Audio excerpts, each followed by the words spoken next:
warahmatullahi wabarakatuh, teman-teman. Saat ini saya berada di daerah Pak Barat ya. Nah, inilah pemandangan di kawasan gunung daerah Dairi, teman-teman.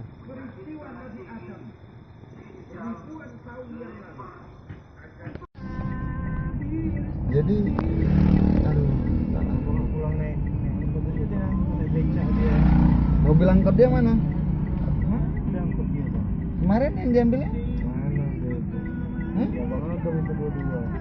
Ini Bang Agam 22? Oh, Bang Agam yang beli? Bang Agam yang angkot dari hari itu kok. Nah, terus setelah terima apa? Setelah terima apa itu? Yang video dia tuh? Yang mana? Video dia? Itu?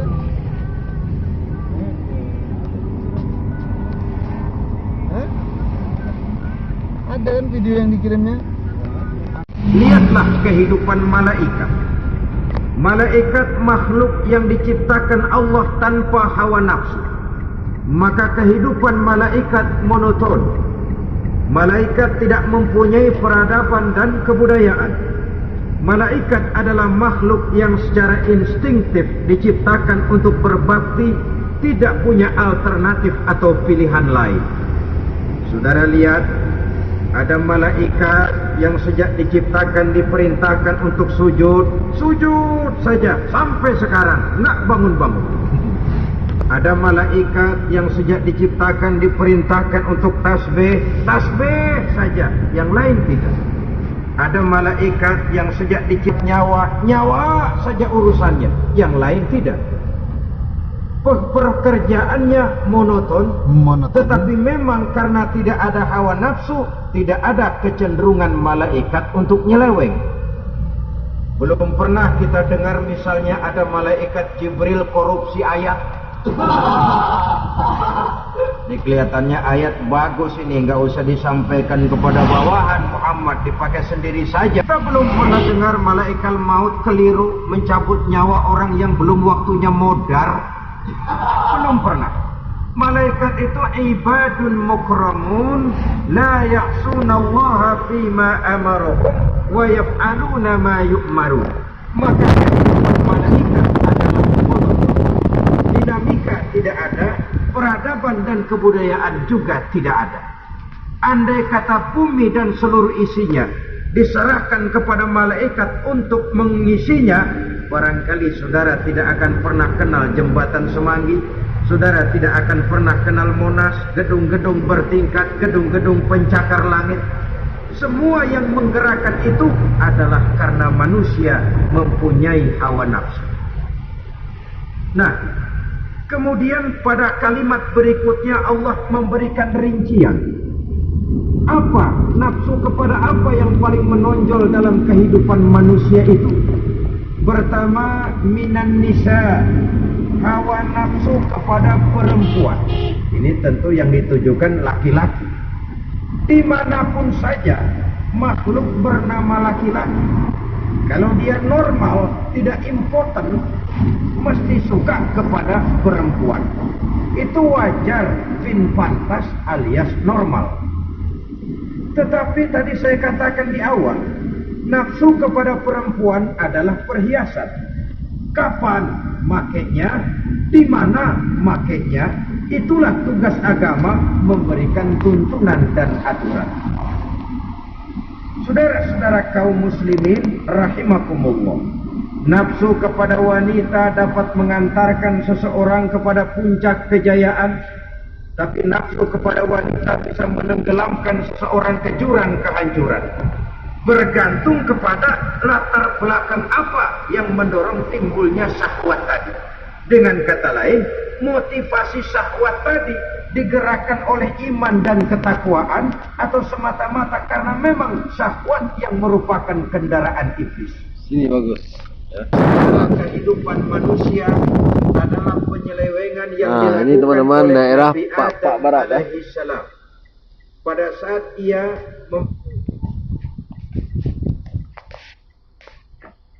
Lewat. Hah? Sana aja bentar. Lewatannya. cara ini artinya sudah ngipasi suaminya untuk melakukan tindakan yang tidak wajar. Saudara-saudara kaum muslimin rahimakumullah, sejak zaman klasik sampai kepada zaman kita sekarang ini, kita melihat kecenderungan syahwat kepada wanita ini. Julius Caesar yang ternyata tunduk di bawah kaki Cleopatra. Napoleon Bonaparte, the Lion of Europe, singa daratan Eropa, luas kekuasaannya, gagah perkasa tentaranya.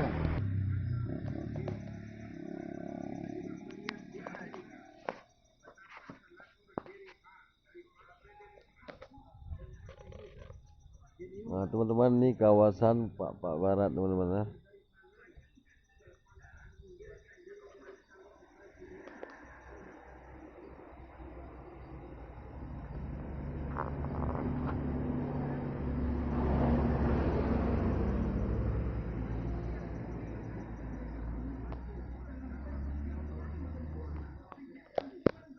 Bila syahwat minan nisa ini dilandasi dengan semangat iman dan ketakwaan, maka kehidupan Rasulullah sungguh menjadi figur dan contoh dalam kehidupan kita. Masih dikalang.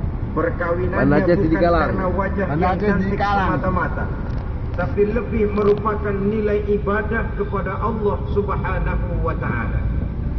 Dengan demikian, kecenderungan kepada hubbus syahwat minan nisa dikontrol oleh nilai iman.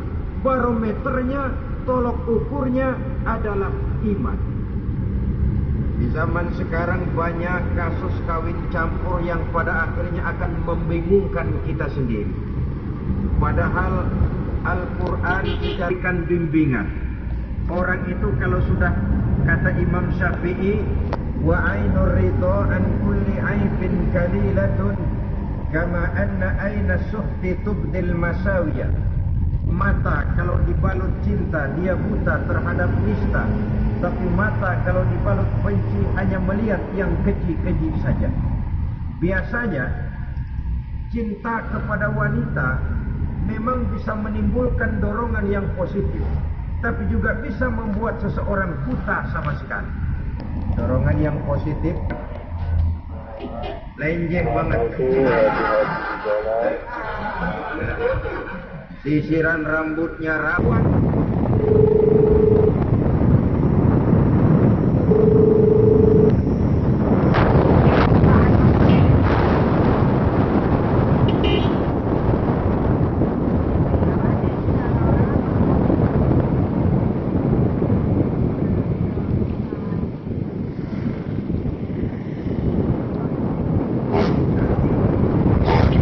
Wanita cantik berkulit kuning langsat, tapi Berat ya. lebih baik yang hitam legam beriman daripada wanita cantik. Ini ya kalau jatuh ke jurang nih, mana ada bangun lagi. Pikir jelek-jelek nih. Tapi kita kadang kehilangan pertimbangan.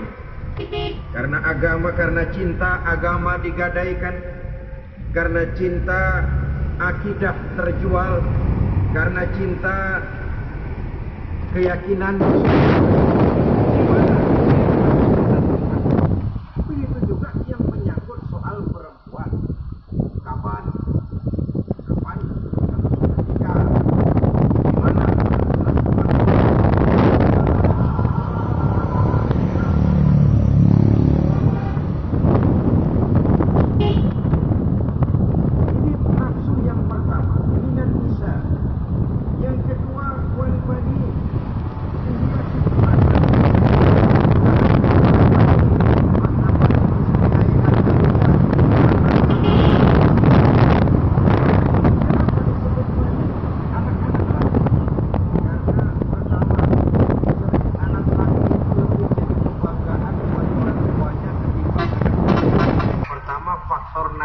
Silsilah lebih kuat kepada laki-laki ketimbang perempuan. Yang kedua, faktor cita-cita. Orang tua kalau punya anak laki-laki, cita-citanya panjang. Ya, lebih tahu. Ada yang berminat, buntal, mereka bisa menikmati hari depan yang lebih baik dari yang kita nikmati sekarang. Tapi berapa banyak juga orang-orang tua yang tidak sadar akan nama berupa anak mereka lalai Mereka bersikap masa Si bodoh, dirinya nggak, ya? padahal tidak Nggak. akan ada yang tidak dipertanggungjawabkan. Orang tua dapat bersikap,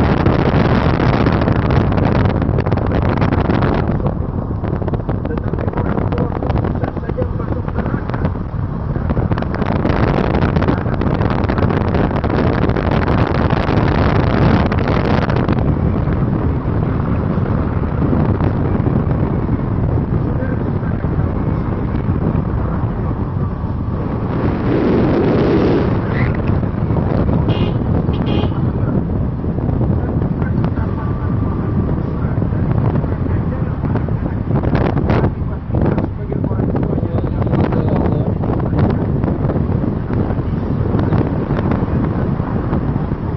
Ada anak kurang ajar yang tidak puasa ibadah, tidak kenal Allah, tidak beriman pun tidak, dosa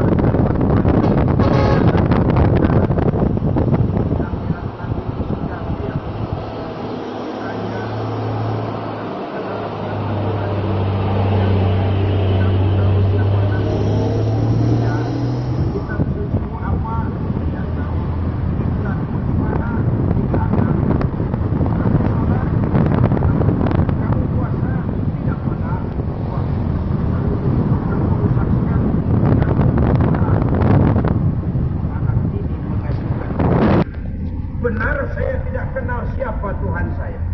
Saya tidak tahu apa kitab suci saya. Saya tidak pernah mendirikan sholat, tidak pernah melaksanakan. Tapi semua itu terjadi sebab-sebabnya tidak tahu, karena orang tua saya tidak pernah mendidik dan mengajarkan saya. Orang tua saya tidak pernah mengarahkan saya ke jalan itu. Sampailah saya seperti keadaan yang sekarang ini. Orang tua saya enak-enakan ngaji, saya teler diantepin aja. Orang tua saya memegang kitab, saya megang Nampak tadi, botol. Bang? Hah? Dia tahu, dia diam saja. Dia tahu dan dia tidak Udah memberikan kadung ya peringatan. kan? Karena Udah kadung orang tua masalahnya. saya, maka saya jadi seperti sekarang ini. Ya mungkin aku Kalau terberem. saya harus masuk ke Tidak dalam dia. neraka. Kalau berat dia kan dia Sampai dia sibuk. nggak kenal Tuhannya, nggak kenal nabinya, nggak kenal Sudah 300. kitabnya, nggak kenal kitabnya. Iya kan? Ya, Kenapa iya. pakai kali? Yang benar kamu Kesampri, BTN, Timpa. Ramadan dia Gimana nggak ya? puasa, kamu nggak tegur, kamu diam saja. Iya. Wah, Ketularan nggak kadang-kadang, tanggung jawab. tapi udah sebenarnya Kamu nggak- tahu nggak anak juga itu ya, adalah amanah. Nggak sehebat orang-orang Menyia-nyiakan juga, amanah ngomong. adalah khianat. Khianat adalah dosa besar. Jadi bagaimana saya? Ya kamu gabung sama anakmu. Join Jangan. neraka gua bareng. Jangan. Lantaran kamu tidak mau mendidik mereka, anak-anakmu, maka jadilah Adi Bun, anak-anakmu seperti sekarang Oh, ini. enak kali tidur ya dari Banda Aceh. Muslimin, rakyat yang soleh, bukan anak yang salah. Sebenarnya yang perlu video ini kan Oleh suaranya karenanya, aja. kecintaan kepada anak Gambar ini kan untuk jangan alamnya. sampai membuat kita lalai dari mengarahkan mereka kepada kehidupan beragama. Di zaman sekarang ini, kecenderungan kita mengarahkan anak pun sudah kepada kecenderungan yang berbau materialistis. Maka yang ramai bagaimana anak bisa mengejar program MBA, Master of Business Administration, supaya keluar bisa jadi manajer. Bagaimana anak lalu kursus komputer, supaya keluar menjadi tenaga yang canggih di bidang komputer. Nah, kalau dia perempuan cantik, bagaimana dia bisa masuk Akademi Sekretaris and Management supaya bisa jadi sekretaris?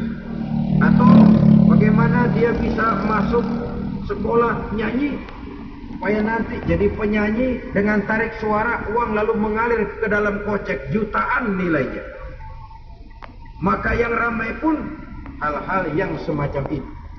Dalam pada itu pengajian, kursus-kursus keagamaan, studi-studi klub yang membicarakan masalah-masalah agama, ramainya kadang-kadang kalau bulan Ramadan, dianggap training center, Ya lumayan, daripada tidak sama sekali mah lumayan. Tapi dengan demikian ini kan merupakan bagian terpokok dari kehidupan manusia. Alangkah idealnya jika dia mengantongi gelar MBA, Master of Business Administration, tapi punya nilai iman yang tangguh, ahli komputer, tapi punya keyakinan beragama yang mantap. Dan ini harus ditanamkan lebih dahulu sebelum dia menguasai disiplin ilmu yang lainnya. Saudara-saudara kaum muslimin rahimakumullah, kecintaan kepada anak-anak sering mendorong seseorang untuk menimbulkan sifat nepotisme. Segalanya serba garis keturunan. Sejak ia jalur birokrasi sampai ke dalam kehidupan sehari-hari, nepotisme ini bisa terlihat. Orang kehilangan kondisi objektivitasnya. Mampu atau tidak, soal lain. Bidangnya atau tidak, bukan soal. Yang penting masih ada hubungan keturunan. Maka timbullah tumpang tindih untuk sesuatu pekerjaan yang tidak sesuai dengan kemampuan dan keahliannya. Di desa-desa kita melihat masjid, ketua masjid bapaknya, bendahara anaknya, sekretaris mantunya, Bilal besannya, beduk engkongnya. Pokoknya asal masih ada garis keturunan, masuk. Tidak, minggir. Ini pada akhirnya kurang menciptakan pemerataan kesempatan. Iyalah kalau profesinya, tapi kan jarang yang demikian itu. Kita boleh cinta kepada anak-anak kita, tapi jangan lalu mempergunakan posisi yang kebetulan kita gunakan untuk menempatkan anak-anak kita lebih dari kemampuan yang mereka miliki. Nepotisme yang lahir. Sehingga ini bukan saja tidak mendidik, tapi mengakibatkan terjadinya tumpang tindih. Tidak lagi berprinsip the right man on the right job, bahwa orang harus ditempatkan sesuai dengan keahliannya, tapi kita sudah berpikir subjektif. Ahli atau tidak ahli, asal masih berbau keturunan, ayo silakan. Nepotisme yang akan lahir. Oleh karenanya, mencintai anak adalah sesuatu yang merupakan perhiasan dalam kehidupan. Wajar, tetapi harus kita menempatkannya sesuai dengan semestinya. Ini yang kedua. Yang ketiga, nafsu yang menghiasi hidup manusia itu adalah nafsu kepada wal-qanatirul muqantarati minaz zahabi wal fiddah. Al-qantarah ay al-malul kathir. Kecintaan, kesenangan, nafsu kepada harta benda yang banyak daripada emas dan perak. Masih tentu sesuai dengan situasi dan kondisi. Kecintaan untuk mengumpulkan harta benda yang sebanyak-banyaknya, baik itu berupa emas, baik itu berupa perak. Ini cuma menyebutkan beberapa jenis dari kecenderungan manusia kepada harta benda. Bukankah sering dikatakan orang bahwa manusia di dalam berhadapan dengan harta itu seperti meminum air laut. Makin diminum, makin kering tenggorokan, makin haus kita dibuatnya. Apabila watak ini kita perturutkan, maka manusia tidak akan pernah kenal puas, tidak akan pernah kenal cukup. Nabi kita memberikan peringatan.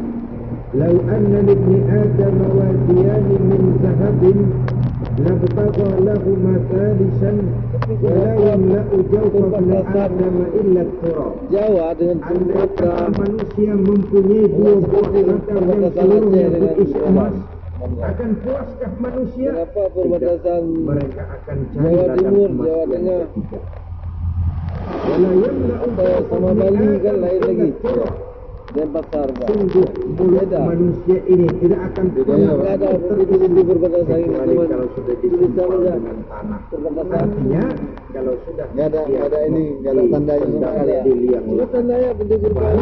Itu aja ini selama Tetapi datang di sepanjang dia masih Denpasar, bergerak, selama masih datang hidup di dan bernyawa, Jawa, masih bisa berusaha Tengah. dan berbuat, dia tidak akan pernah mengenal puas. Kalau Ini Sumatera akan mendorong mungkin manusia terjebak Sumatera kepada Utara, Sumatera Barat, ini segala Lampung cara untuk mencapai sudah ada tujuan. laut. Yang Ya kan? penting kaya, kan begitu. Dan sebab sekarang orang sering motong kompas. Yang penting kan cepat kaya. Soal cara, kalau jujur aja mah, sampai kapan mau kaya? Perkara itu renten, bukan soal. Yang ini butuh kali mobil. Kalau Tidak saya jadi beli masalah. satu udah Perkara senang. itu korupsi menyangkut Ini khusus mobil Sidikala atau mobil Medan lah. Mobil Aceh yang ini. dan Kenapa anehnya lagi, kalau di tidak Sumatera mau mobil ini menumpuk kekayaan dengan cara nggak yang di tidak wajar. apa? Nggak diolah-olah. Ya kan orang hidup Nggak buat, bermasyarakat nggak itu buat. bisa dianalisa tuh. Khusus Emang di Medan usahanya boleh, apa sih? apa di Gajinya Sidikala sebulan boleh. berapa sih? Kok Oh bisa sudah, gitu-gitu ini benar yang sih? lampu kecil. Dari mana sih? Yang Langsung kiri, orang yang kiri berani kecil bertanya, dari itu. mulut ke mulut Lampu akhirnya bulat tuh. tersebar jadi rahasia umum. Yang 1000 cc ya. Kan punya anor, dia anornya seanor.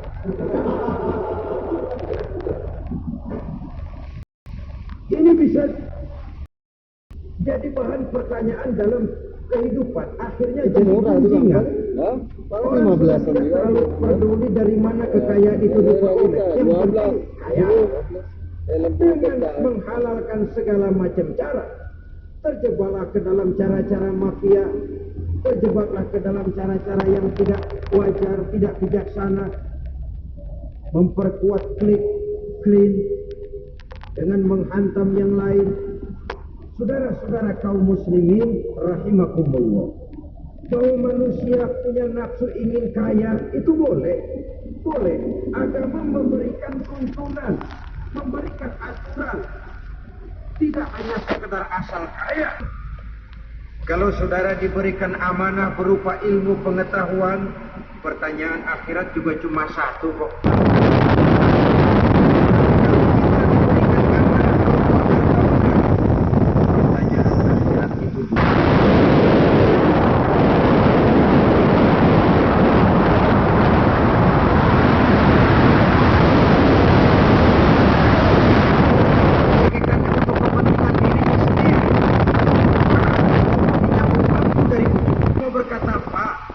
Saya titip 100.000 ini untuk kepentingan saya di akhirat nanti. Silakan uangnya mau diberikan sebagai pasir, kaca, pintu, jendela, silakan itu SDBS namanya. Sumbangan dana yang berhadiah surga. Wah, kalau dia main bola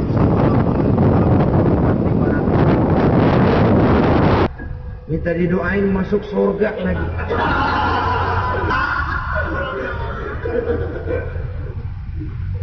Saudara-saudara kaum muslimin rahimakumullah, taat kepada harta benda yang banyak, baik berupa emas, berupa perak, mendorong orang untuk berlomba-lomba yang Allah peringatkan dalam Al-Quran, Al-Takatsur maqabir. Kamu telah lalai akibat kamu berlomba-lomba memperbanyak materi dunia. Hatta zurtumul maqabir, sampai kamu dekat masuk ke liang kubur, baru rupanya sadar. Perlombaan ini tidak ada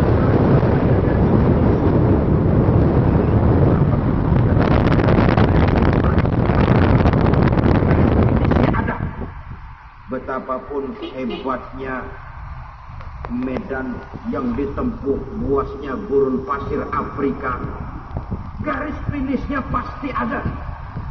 Bukan rally.